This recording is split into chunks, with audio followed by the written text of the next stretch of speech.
Hey there, ladies and gentlemen. Skillet coming to you from X4 Foundations. Some things have happened off camera in regards to our split playthrough. Yeah, we have a wyvern. Nobody cares, buddy. We have a wyvern gas miner. Now it had occurred to me while attempting to board this wyvern, how many people out there, you audience listening, how many of you knew you could get crew to bail from a large ship? I've been playing this game since almost its inception and have not known that. Now, I got this to one crew member. And at that point, I boarded the ship. And the boarding was like a snap of the finger. Done. Did. Little to my knowledge, I didn't realize that could happen. And I wish I would have filmed it. I really wish I would have filmed it, because what I did is I took the hard points. I completely shredded the ship of the hard points, except for the shields.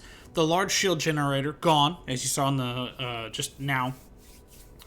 But what happened was the crew would repair one of the engines. And it was the bottom engine, to be precise. And I would let it repair, and it got maybe to 5 to 10% of hull strength. I would bring the shields down, and then I noticed that not a distress signal, but an escape pod was released. I checked the crew. The crew was 3 less. And I said, wait a minute.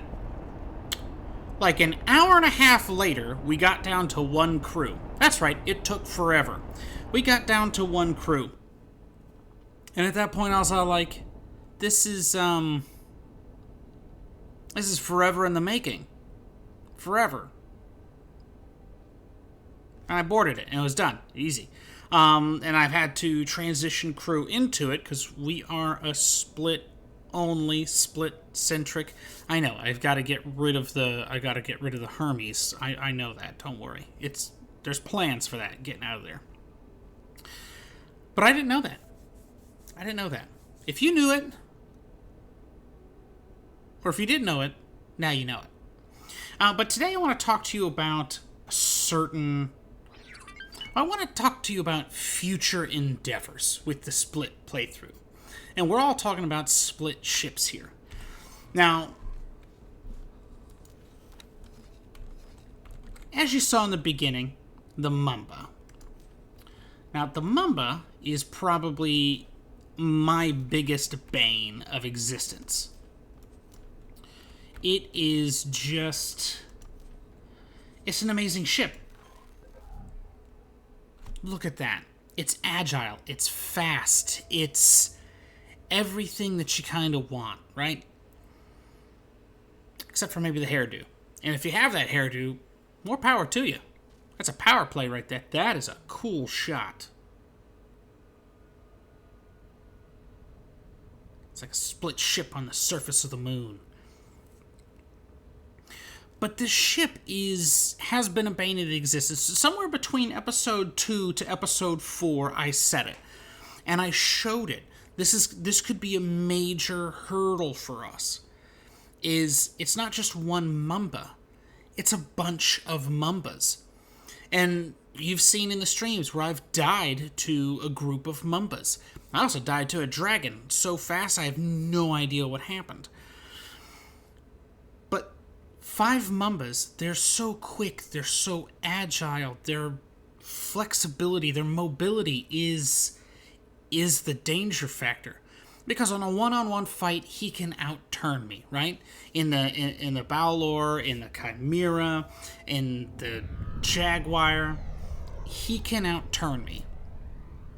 He can't outgun me, which is what I've been able to do.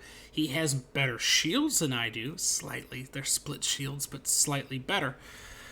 But these are the factors that make the Mamba deadly, right? Especially in this playthrough.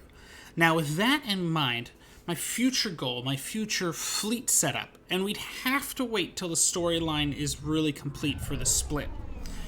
Because up until that point, the Mamba is locked with Zyarth. I don't like Zyarth. I hate Zyarth. I will pirate as much as I can. But what do I have in comparison to the Mamba? Our initial fleet design is going to be something a little like this. And I put the Mamba up there as a comparison, right? Our initial fleet design will be something like this.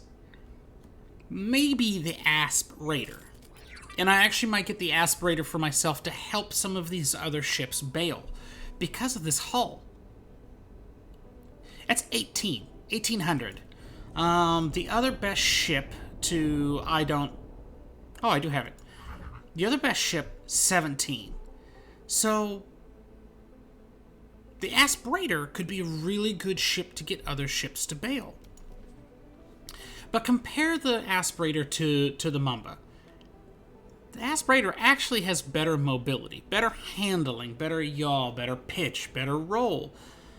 It'd be a more agile ship. It's not as fast, but I'd still be able to out-turn it. I don't need the speed, I just need that turning capability. That ship could be a game changer for us. It really could. It's not going to have the power, but it could. Now, the Asp Raider and the Balor are set up how I'm going to set the ships up. Talati shields. Split engines, Talati shields. And then the Balor. This would be our heavy fighter. This has 5,500 in hull. We've got 475 for speed. Now, this is with Combat Mark IIIs. So, we got a Combat Mark III. We've got Combat Mark III. Talati shields. Only one, because the Balor. In the weapons. Where we go? Weapons. Now, I'm going to...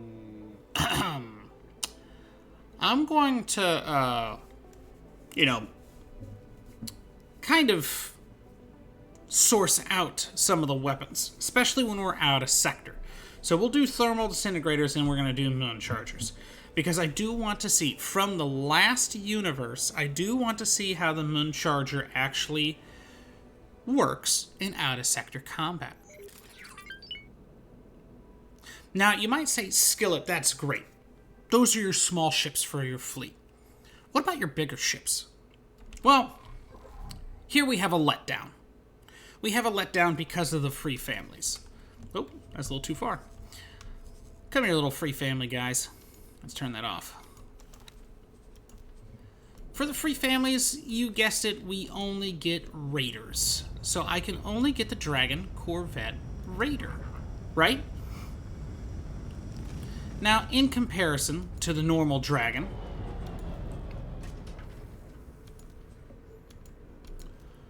let's do that real quick. Don't have to go very far. Dragon Raider, toss up, not split Mark IV. We'll do split Mark III. We'll do all around. We'll just go all out. I've already seen Terrans? God, I've seen Terrans? Oh, I guess I have, yeah. Thermal disintegrators.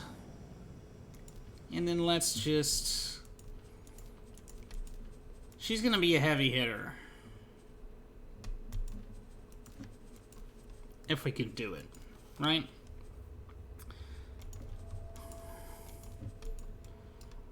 So, we'll have...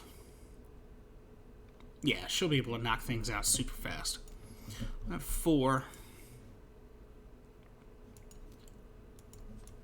And we'll set up the normal Dragon the same, right? So, Combat Mark III, Mark III. You're not going to be Talati, you're going to be Split Mark II more than likely. And then we'll set up your guns just the same. Because I've seen them where it's I've seen them where it's neuron gatlings. I've seen them where it's tau accelerators, thermal disintegrators, pulse lasers, missiles. I've seen a combination of it all. But to give it a fair comparison, let's just do it the same, right? And then what is their other large ship? That's right, the Cobra, or medium ship, the Cobra. Now, this is where I wish I had access to the Cobra earlier on, but we don't. We already have 2. We're going to have to go pirate some more.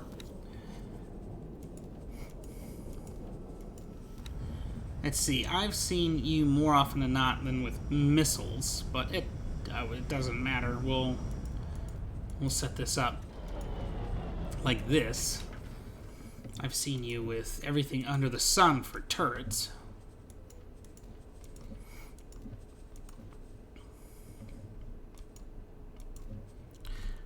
The medium ships. And look at the Dragon Raider compared to the Dragon. That is a stark difference.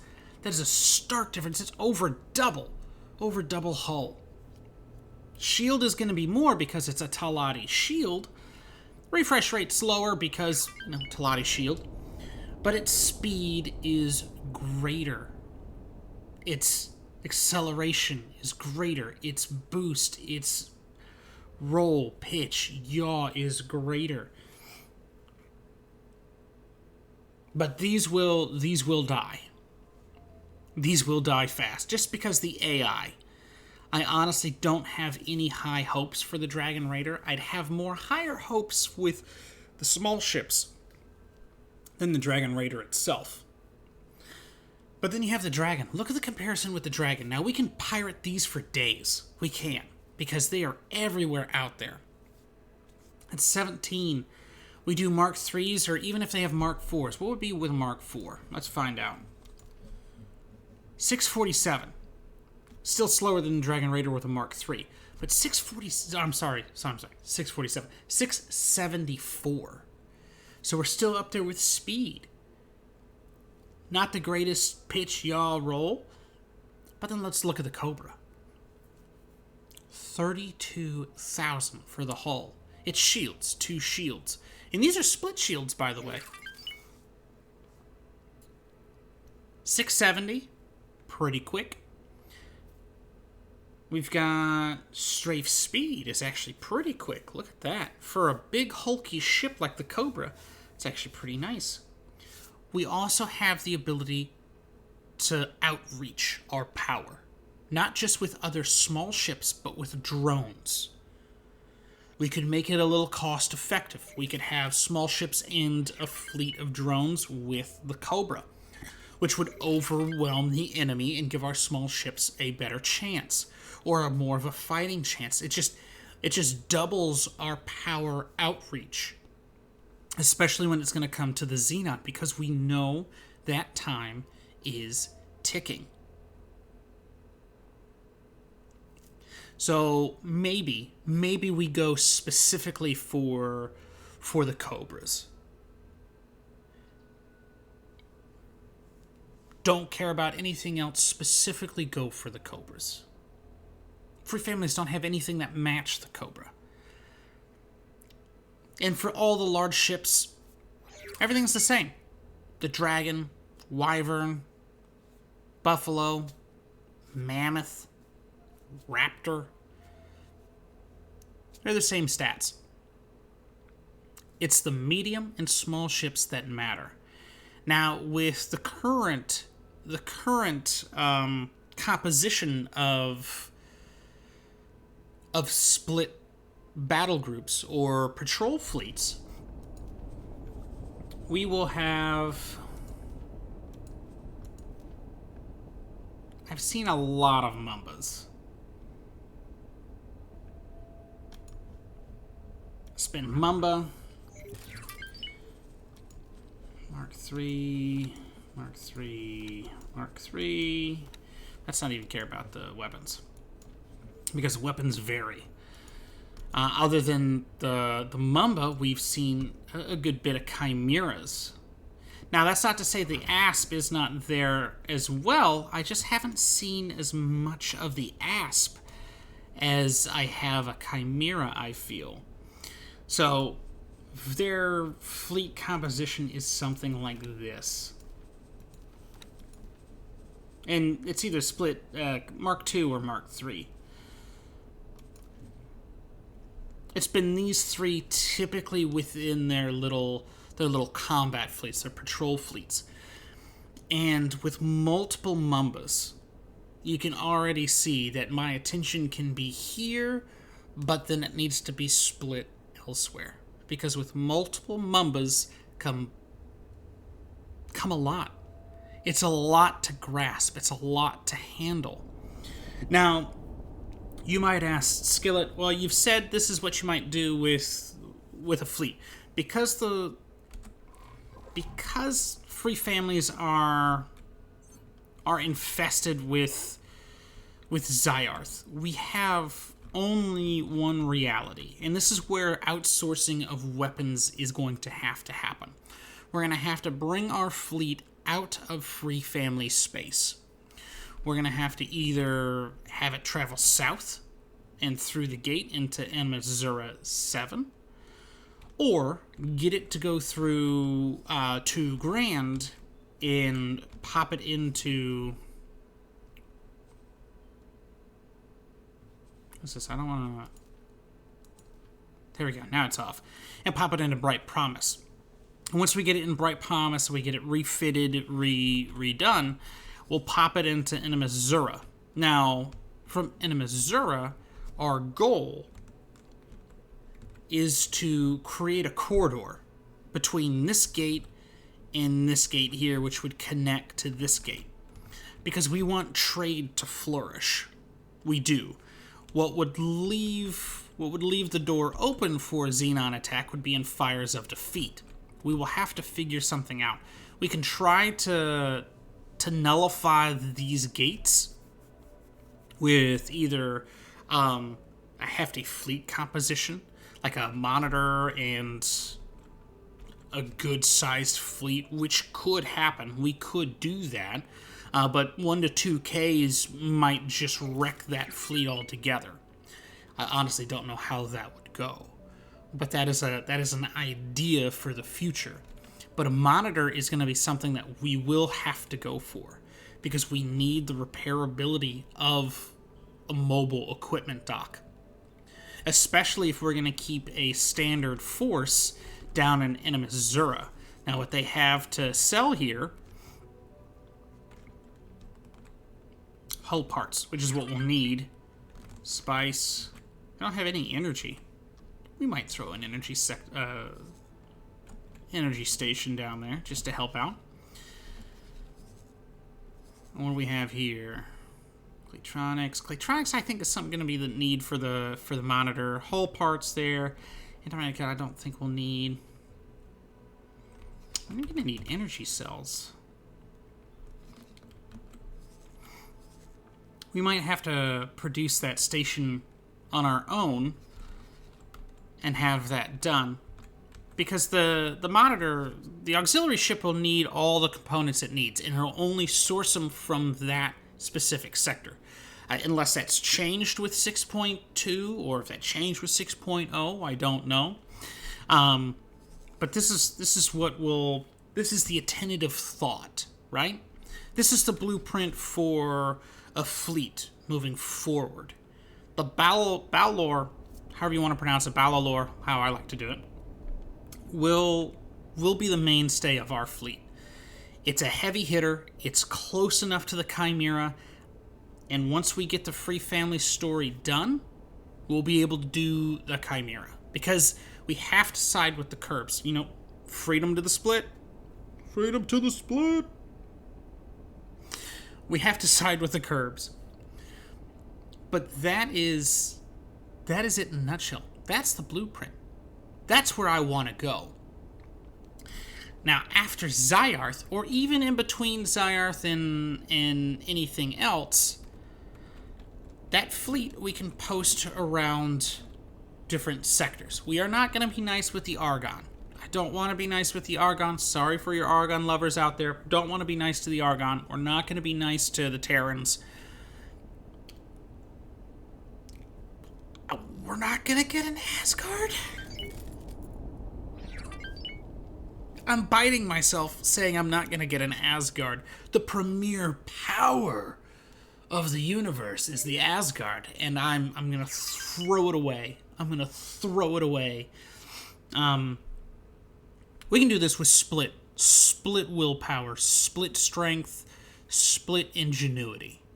Go in head first, start shooting, ask questions later. But that's going to be Skillet for now. We will have another video. Specifically on Matrix 451 to secure this corridor. But what might happen before that, in that video, we might do a trial run with Matrix 9, and it's all about station building. Not any station, defense stations. This is something that I haven't done myself. It is going to be a new thing. Trial run might be Matrix 9. That would nullify these gates. We will have to try that. We'll see what can happen. But this is going to be Skillet signing out for now. The Mamba, a very deadly ship. Love it. Speed, agility, pitch, yaw, roll. Mwah. I will catch you guys again. Episode 8 will be coming out Friday. We also have more Starfield for Saturday coming up. And I'm going to start doing a little more things off camera for the split storyline, just because I want to catch up in 20 minutes. It's not all doable. It does keep the universe slightly lagged behind where I'd like to be, but it is what it is. But I hope you guys enjoy. I hope you guys find it useful, especially learning more about split ships or just the split themselves. But I'll see you guys again.